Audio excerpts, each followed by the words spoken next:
From Vermont Public Radio, this is The Frequency. I'm Anna Van Dyne. And I'm Liam Elder-Connors. It's Monday, June 28th. Here are today's headlines.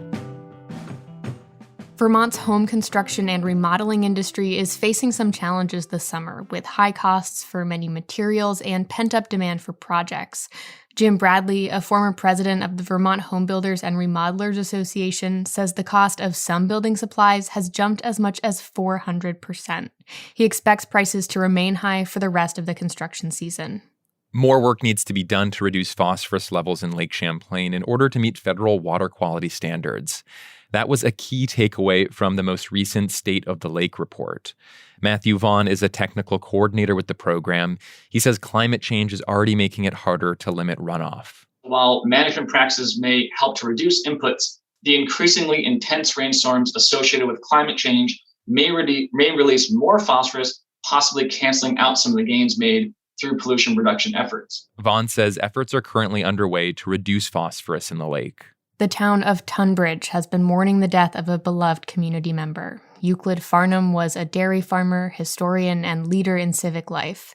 For decades, he served as president of the Tunbridge World's Fair and town moderator. He also served as the treasurer of his church, justice of the peace, and worked as a substitute teacher. Mick McGuire was his successor as president of the Tunbridge Historical Society. He is Mr. Tunbridge, was Mr. Tunbridge, it's just everybody knew him, everybody loved him. You could literally ask him anything about the town and he would have an answer at the tip of his tongue for it. It was incredible. Euclid Farnham died last week. He was 87. And now it's time for... How do you want to do this? Well, I think Henry has the air horns, and I'm still trying to find my signature sound. How about like a rocket ship taking off? I think that would sound amazing. All right. 3, 2, 1, blast! So put that in, right? Something like that. And then bonus data. Today's number, 25,000. That's how many adults in Vermont say their household sometimes or often did not have enough to eat within the span of a week. And that's according to a report published earlier this month by the Center on Budget and Policy Priorities, based on census data collected in late May and early June. And 13,000 adults said children in their households weren't eating enough because their households couldn't afford enough food. That makes up 10% of adults living with children in the state, which is higher than the national average of 9%. Coming up, delayed appointments aren't being put off any longer. More on that after this. Thanks, MVP Healthcare, for supporting The Frequency. MVP Healthcare, providing Vermont with individual, business, and Medicare health plans for more than 20 years. MVPHealthcare.com. The Frequency is supported by New England Federal Credit Union, supporting each member in their financial endeavors from their first account to homeownership and retirement. Now serving most counties in Vermont. Visit nefcu.com for more information. With the end of pandemic restrictions, places like doctors' offices, salons, and dental practices say they're seeing a surge in demand. It's coming both from residents who delayed appointments during the pandemic and people who recently moved to the state. And it comes when many are dealing with staffing shortages. Our colleague Marlon Hyde has more. With the end of COVID-19 restrictions, many appointment-based services are already dealing with a spike in appointments.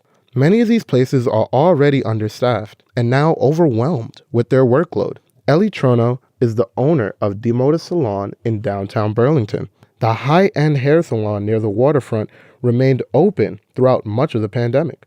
We were open in June of last year, and we stayed open the whole time. And we always felt safe. Everything felt great. We definitely stayed steady, but now there is just an explosion of customers, and I'm not sure if they're new and moving to the state. Some of it seems like that. We're trying to figure out where this is all coming from. Online bookings are stacking up, creating a digital queue of eager customers. We do online booking, and we actually had to pause it for about a week or so just because people were hopping on and booking appointments. As a result, regular customers who have been waiting to schedule appointments might have to wait a bit longer. seeing an increase in people requesting that aren't just our regular clients. So there's a flow of people out there that are looking for services, and we're just having a little bit more of a challenge to accommodate them. So people are waiting a little bit longer, and we're doing as best as we can to keep up with it. Michael Morris is a dentist at Chinden Dental near downtown Burlington. Like Trono, he said he has been busy, not just with patients who delayed treatment during the pandemic, but with some new faces filling his seats. It's my understanding that there still is a continuous influx of people from out of state.